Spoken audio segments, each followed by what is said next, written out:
Hello everyone, welcome to Writing Quest. My name is Brendan Pugh, and in today's episode, we are going to look at the Dan Harmon Story Circle. Huzzah!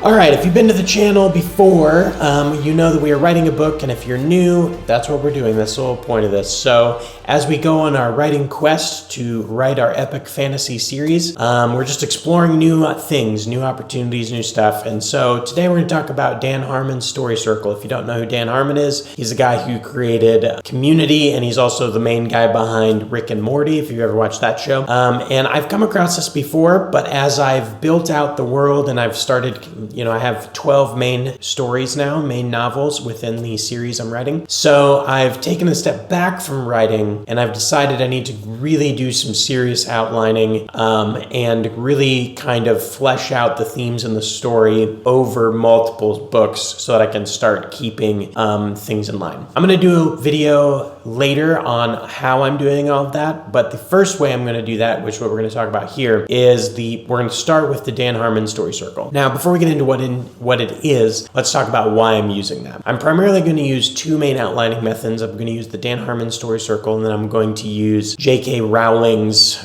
grid method, but I'm going to do that after. So the first thing, the Story Circle, is to figure out the character motivations and the character journeys throughout the entire series. Per book, per trilogy, per the whole series. What are their motivations and why are they doing the things they're doing? And then I'm going to go into the J.K. Rowling version, which is going through each chapter and making sure you have all the different points lined up, okay? The first step will be this story circle. Now, let's talk about what the story circle is. There are 8 parts to the story circle, and according to Dan Harmon, and I've so far found this to be true, this is the journey that pretty much every single character takes, especially your main characters, and it's pretty much universal. And it's not universal because it's a cookie cutter just way to tell a story. It's universal because it's kind of how we go through our lives cyclically. So we're talking about, you are normal and comfortable, then you have a moment, and then you have to adapt and all those kinds of things. And so let's go through each part before we get into it, and we'll go from there. So the first part is the zone of comfort, and that's basically just where the story starts. That's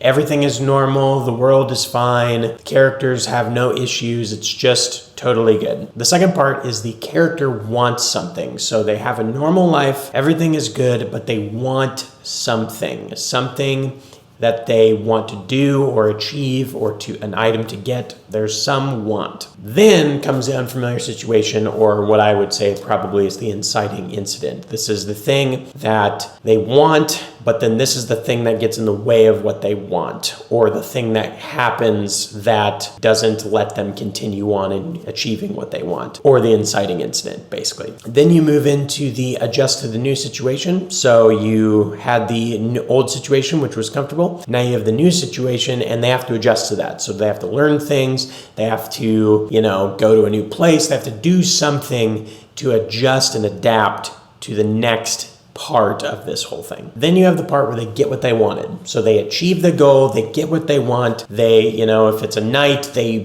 get into knighthood and they get their armor and sword. Like, they achieve whatever the goal is. After that, they have to pay a heavy price for the goal. So what is they achieved what they wanted, but then it doesn't happen or turn out the way that they thought it would. So so they kind of have that moment of happiness where they, everything that I ever wanted came true, and then it all falls apart. Finally, after all that, they return to the familiar situation from the beginning, which is the part where they go back. So like, if you're thinking of the hero's journey, they go on the quest, they get what they want, they confront all the bad things, they come home realizing that things at home weren't so bad before, or realizing how they could help, or they have the realization moment where what they did before didn't work, what they wanted wasn't quite what they wanted, and this is now they come back home a changed person. And then the last part, of course, is change. How did the character change?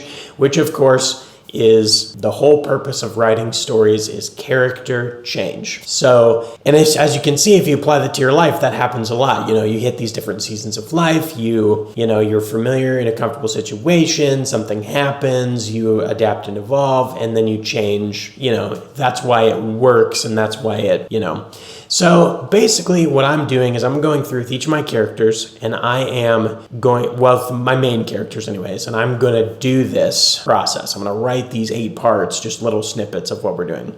So let's take you over to the computer, and we're going to talk about our main character, Ro. So over here, you can see I have a part here called the Story Circle, and I'm calling it part 1 of Wolves and Wizards. That's the first book that we're working on. And essentially, I have laid out here just a simple table in Notion. If you want more information on how we use Notion, please check out the links in the description and all that, and we'll show you that. In here, I just have a simple table, and on the left side, I have the different characters that I'm going to write some stuff for, and I'll probably add some more down here at the bottom. And then at the top, I have each of the parts of the story circle. So zone of comfort, character wants something, unfamiliar situation, adapt to new situation, get what they want, pay a heavy price for what they wanted, return to familiar situation, change. I just outlined this not too long ago, so it's probably going to keep changing a little bit, but this is kind of where I'm going to go with the main character. I have some stuff in here for Agorath, but we're going to stick with Ro for a second. So if you come over here, zone of comfort. Ro lives a comfortable life with her mother and siblings in their tiny and new village. So if you read the prologue, you know that they're coming into this new world and they're trying to survive this a few years later. Ro lives her life. This is all she really knows. It works really well for her. Her father died, though. We're going to really start playing up the father thing. So the thing she wants is she desperately wants to live up to her father's legacy and help people like he always did. And he saved many lives during the awakening. So I'm going to try to play up that relationship and her desire to want to be like her dad. She kind of idealizes him, become a hero for her. And so that's going to be the thing she wants.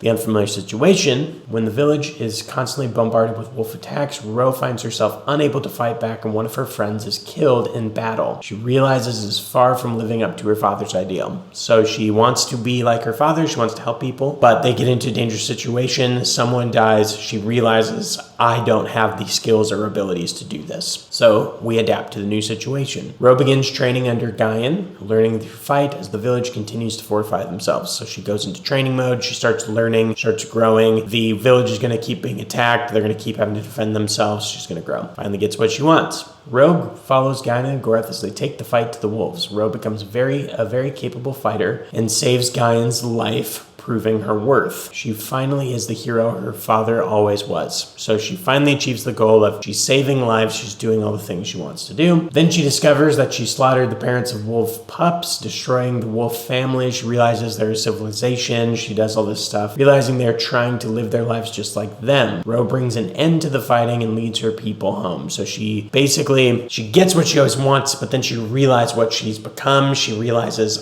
I've, hurt these creatures, and that wasn't a mistake, basically. So it's kind of that duality of, I got what I wanted, but it didn't work out so well. They returned to their village, determined to change her people's mindset about the wolves and broker peace between them. So they're going to try to, so this whole book is of wolves and wizards. So the whole point of this is, it's like when the people came to America for the first time, it's these culture clashes that are trying to figure out how to live together, and it doesn't go so well, and hopefully it eventually does. So she comes back home, she tries to broker peace, change. The people and the wolves form a peace treaty, ending their conflict and decide to live in peace. What is revealed of their desire to find the fabled Evertree, the wolves, recognizing Ro's great deed and bringing them together, agree to lead Ro and only Ro to the Evertree. So this is kind of both things. It's a continuation of what's going on into the next story, and then it's also Ro comes home changed, she solves the problem, she reconciles, and so now it goes forward. That's pretty much how it works with the Story Circle. I'm super excited about this. I'm going to obviously do more videos on how we're outlining this. So I'm starting with the Story Circle, and then I'll move into the more granular how we outline each of the elements of the story, going through the chapters and all that stuff. I hope you found this video really fun, and I hope you learned something. If you would please like, comment, share, subscribe, all of those things, that would be great. It would help out the channel a lot. And that's it for Writing Quest for today. Huzzah!